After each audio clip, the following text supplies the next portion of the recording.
Okay, welcome back again. And today I want to look at risk assessment. Okay.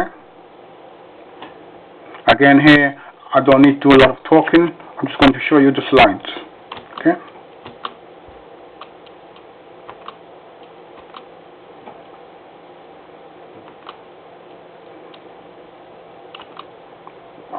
Read the information. See what it's asking you to do. Extract it.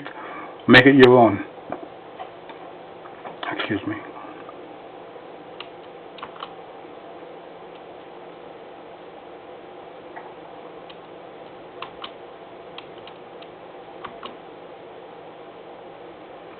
Use the flowchart for the risk assessment process.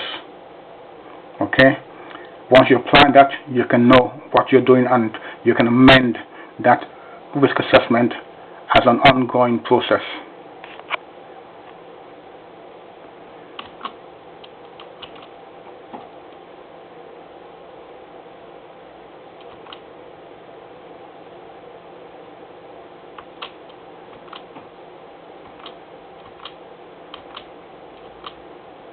Okay, thank you. Have a good day. Bye-bye.